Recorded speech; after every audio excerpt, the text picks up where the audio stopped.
How's this initiative or what we're doing impacting their lives? How can we make their lives better? It's just after 6 p.m. and one of the UAE's youngest government ministers is kicking off a round of business meetings. Let's focus on creating impact and showing the world how this impact is created. Typically, Ramadan is known across the Gulf for shorter working hours, lower productivity, and performance, but not here. I think that Ramadan is actually a very active period. We work 120% in Ramadan, and we believe that we can do a lot, and you see that as well over here. We're working with this. The 28-year-old is overseeing the government's latest incubator project, a meeting space aimed at connecting existing corporate companies in Dubai with investors and startups, called Area 2071. Usually in the world, the government leads, for example, in the service-based industry. The private sector leads in every other domain. In the UAE, the government is at the forefront. So the government over here attracts the talent comes and works with the government, and this is where they're all incubated. And they really feel like they can work with the governments to shape a future that does not exist today. You're going to break your fast as well. Just after 7 p.m. and iftar, the meal which sees the breaking of the fast.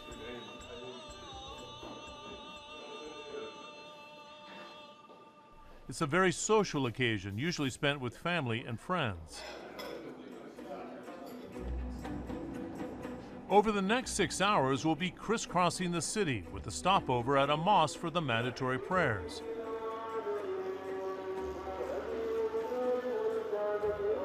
And onto a nightly Ramadan public lecture series organized by the government, where economic and social issues are up for discussion. We are getting a unique insight in how the business day moves into the night hours during Ramadan. In Ramadan, people are a lot calmer, and people are a lot more open, and people are a lot more understanding than throughout the year. So there are a lot of opportunities, especially in the UAE. You can really approach a lot of people and do a lot of business as well. During this holy month, a pop-up majlis or meeting place provides a space to socialize and network. بيكون عندي شوق إني أصير اليابان ويجرب الأكل في اليابان. Health and well-being are important aspects too. By 11 p.m., we are at a Ramadan soccer tournament among government departments.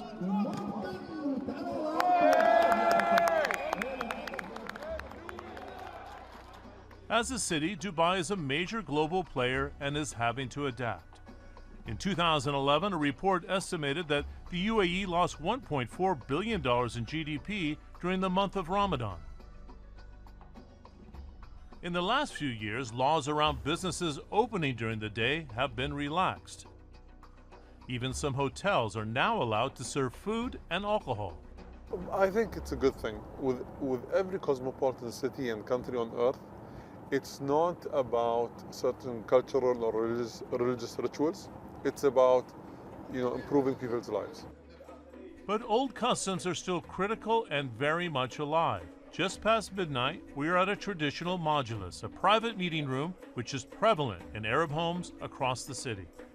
The majlis in the old days used to be the meeting room for people to come and put their ideas, ask for advice. It's a great platform to meet up with people, to go and catch up with people, to finish even business deals.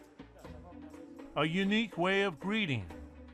The nose kiss shows friendship and deep respect in the Bedouin culture. Business is about networking. You meet with people, you listen, you talk about your business, and you might find an opportunity together and work together in the future. So it's pretty cool. For us, we're in the business of buying private companies, and it's an opportunity for us to get closer to business owners.